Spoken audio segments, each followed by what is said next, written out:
আজকে আপনাদের সামনে কোরআন সুন্নাহর আলোকে আমরা একটি মৌলিক বিষয় নিয়ে আলোচনা করব। সেই বিষয় হচ্ছে মুসলমানদের সম্পর্ক এবং মুসলমানদের আত্মার মহব্বত, হৃদয় নিয়ে ভালোবাসার সম্পর্ক কাদের সাথে হবে, এই বিষয়ে কোরআন সুন্নাহ কি বলে।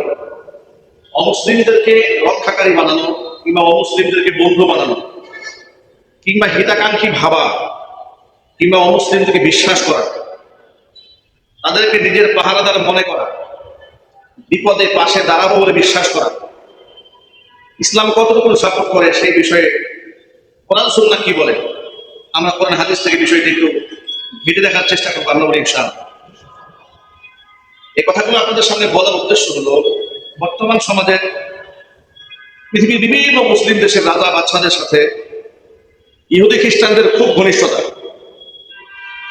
মুশরিকদের খুব ঘনিষ্ঠতা, পক্ষান্তরে অনেক মুসলিম কান্ট্রি একে অপরের সাথে দূরত্ব তৈরি হয়েছে।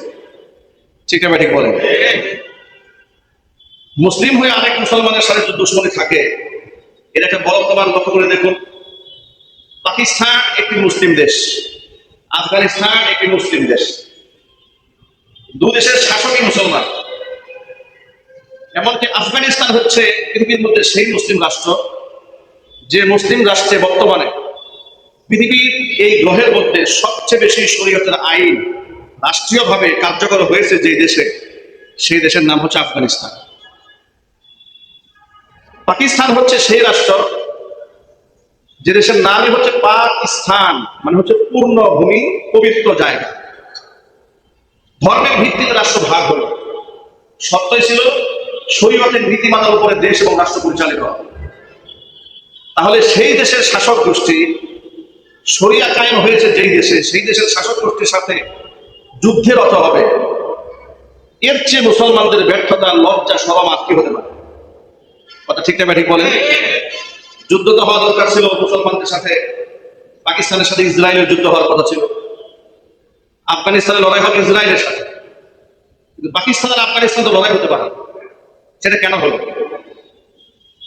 মধ্যপ্রাচ্যে কোথাকার সেই পশ্চিমা দেশের শাসক গোষ্ঠী এরা পুরে এসে জুড়ে বসে মুসলমানদের দেশ ব্যবহার করে, মুসলমানদেরকে জমিন ব্যবহার করে, তাদের আকাশ সীমা ব্যবহার করে, তাদের নৌপথ ব্যবহার করে আরেক মুসলমানদেরকে হত্যা করে। আবার ওই সমস্ত খ্রিস্টানদের সাথে মুসলিম শাসকদের এত মাখামাখি সম্পর্ক, তারা মনে করে এই দুনিয়াতে রক্ষাকারী আমাদের একমাত্র পশ্চিমা আমেরিকা। নাউজুবিল্লাহ বলেন। মুসলমানরা বুঝে নিয়েছে আমাদের রক্ষা করবে আমেরিকা। আপনাদেরকে যদি আমি জিজ্ঞেস করি, আপনারা এক বাক্যে জবাব দিয়ে বলুন তো, অমুসলিম কখনোই আসলে কি মুসলমানদের আপন হতে পারে? যদি বলুন পারে। দুবাই সরকার মনে করেছিল যে আমেরিকা আমাদেরকে রক্ষা করবে, এই চিন্তা করে আমেরিকার সাথে খুব ভালো সম্পর্ক। ডোনাল্ড ট্রাম্পের মতো কট্টর ইসলাম বিদ্বেষী, মুসলিম বিদ্বেষী নরপশুকে জাজিরাতুল আরব ভূখণ্ডে দাওয়াত দিয়ে মুসলিম কিশোরী মেয়েদেরকে রাস্তায় বের করে চুপ ও উন্মুক্ত করে হেলিয়ে দড়িয়ে দাসীর মতো উপস্থাপন করে পশ্চিমা এই নরপশুকে সম্মাননা দিয়েছে। ঠিক না ঠিক বলেন?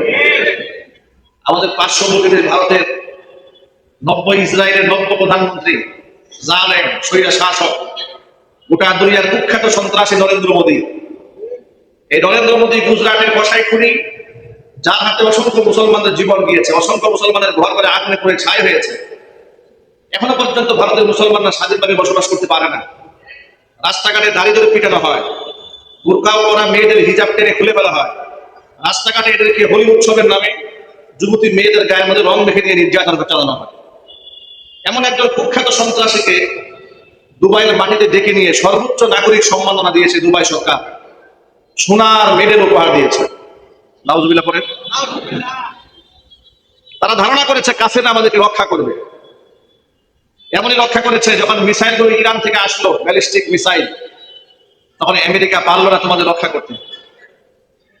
তোমাদের তেল শোধনাগারে যখন হামলা করা হলো ইরানের পক্ষ থেকে, আমেরিকা রক্ষা করতে পারলো না। কাতারে যখন হামলা করলো তখন আমেরিকা রক্ষা করতে পারলো না। লেবাননে যখন হামলা করলো কাতার, তখন আমেরিকা তোমাদের রক্ষা করলো না। সৌদি আরবে যখন তেল শোধনাগারে হামলা করা হলো, আমেরিকা তোমাদের রক্ষা করলো না। এর মানে হচ্ছে আমেরিকা তোমাদের কোনোদিন রক্ষা করবে না, সে বন্ধুর বেশে এসেছে তোমাদের সম্পদ গুলাকে লুটে পুটে খাওয়ার জন্য। কিন্তু এই কথাটা আরব শাসকদেরকে এখন বুঝতে হবে কেন? এই কথা তো কোরআনের কারীম ১,৫০০ বছর আগে বলে দিয়েছে যে তোমরা অমুসলিমদেরকে বন্ধু বানিও না, এরা তোমাদের কোনোদিন আপন হবে না। এই কথা তো কোরআন বলেছে ১,৫০০ বছর আগে। কোরআনের কথায় এরা অবিশ্বাস করেছে, এরা ইহুদি এবং খ্রিস্টানদেরকে বিশ্বাস করেছে। কোরআন মাজিদ আল্লাহ তাআলা ১,৫০০ বছর আগে সূরা আলে ইমরানের ২৮ নম্বর আয়াতের মধ্যে বলেন, লা ইয়াত্তাখিযুল মুমিনুনাল কাফিরিনা আউলিয়া মিন দুনিল মুমিনিন ওয়া মান ইয়াফআল যালিকা ফালাইসা মিনাল্লাহি ফী শাইইন ইল্লা আন তাত্তাকু মিনহুম তুকাহ ويحذركم الله نفسه وإلى الله المصير। আল্লাহ পাক বলেন ইমানদারদেরকে বাদ দিয়ে ইমানদারেরা কখনো যেন কাফির বেঈমানদেরকে বন্ধু হিসেবে গ্রহণ না করে। কেউ যদি এই কাজটা করে, মুসলমানদেরকে বাদ দিয়া কাফিরদেরকে যদি কেউ বন্ধু বানায়, ওয়া ইয়াফআল যালিকা ফালাইসা মিনাল্লাহি ফী শাইইন, তাহলে সে আল্লাহর সাথে তার কোনো সম্পর্ক থাকবে না।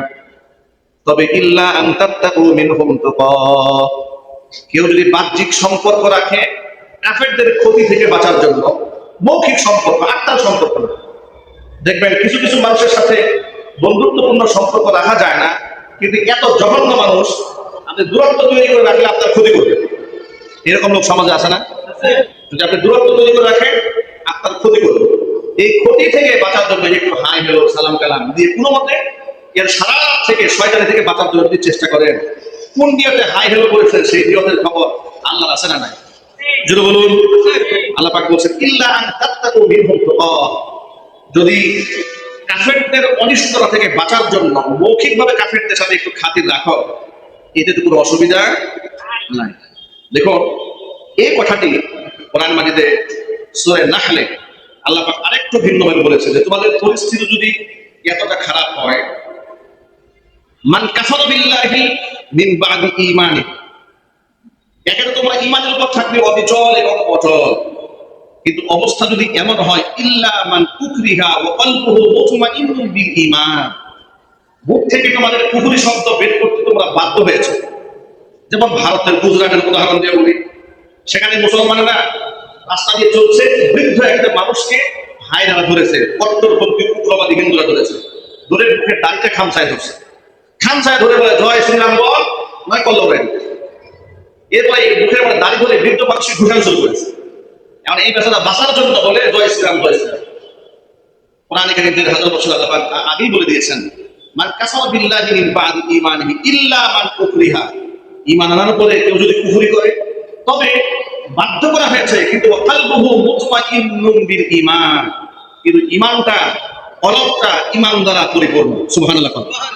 কলবে আল্লাহর মহব্বত আছে, বিশ্বাস আছে, সব আছে, বাধ্য হয়ে কুফরি শব্দ উচ্চারণ করেছে, এতে তার কোনো গুনাহ হবে না, কোনো অপরাধ হবে না। এটা একটা মূলনীতি। অনুরূপভাবে কাফের রাষ্ট্রদের সাথে, যেমন ইউরোপ, আমেরিকা, ভারত, এদের সাথে আপনি আন্তর সম্পর্ক রাখবেন না। তবে এমন খারাপ পরিবেশে আপনি যে ঘোষণা দিয়ে যত লাগাই দেবেন কাউ পারবেন, তখন তাদের সাথে একটু হাই হ্যালো রাখতে হয়, ইয়েস টু ভেরি গুড বলতে হয়, একটু মোস্ট ওয়েলকাম দিতে হয়। কিন্তু কলেজা দিয়ে সম্পর্ক রাখা জায়েজ নাই, হারাম। কলেজা দিয়ে সম্পর্ক রাখা কি হারাম। অমুসলিমদের সাথে কখনো মুসলমানদের হৃদয়ের সম্পর্ক হতে পারে। আরব রাষ্ট্রগুলো নিয়ে তাকিয়ে দেখুন, অমুসলিমদেরকে তারা কতটা বিশ্বাস করে, কতটা পছন্দ করে। অমুসলিমরা এদের রাষ্ট্রকে পাহারাদারি করে। কিভাবে একটা মুসলমান শাসক একথা কল্পনা করতে পারে যে একটা মুসলিম দেশ পাহারাদারি করবে ইহুদি আর খ্রিস্টানেরা? এই যেন শিয়ালের কাছে মুরগি বাকি দেওয়া, কথা ঠিক না ঠিক বলে, এই জন্য শিয়ালের কাছে মুরগি বাকি দেওয়া। এরা কি মুসলমানদের স্বার্থ কোনোদিন দেখবে? কোনোদিন দেখবে না। নিজেরাই তেল সম্পদ লুটপাট করার জন্য ইরানে হামলা করল, বিলিয়ন বিলিয়ন ডলার ক্ষতি হয়ে গেল। ক্ষতি হওয়ার পরে এখন এই পাগলা মাথা তো নষ্ট হয়ে গেল, যাতে মাতাল পালেছে, অনেক সম্পদ নষ্ট হয়ে গেল, প্রচুর টাকা ব্যয় হয়ে গেল। এখন বলছে যুদ্ধের এই ব্যয়টা আরব শাসকদের কাছ থেকে আমি গ্রহণ করব। $5 ট্রিলিয়ন মার্কিন ডলার আরব দেশের শাসকদের কাছ থেকে আমি এটা গ্রহণ করব। এর মানে হচ্ছে ওই যে আগে বলে দিয়েছি, কোরআন বলেছে কাফেররা কোনদিন তোমাদের বন্ধু হতে পারে না।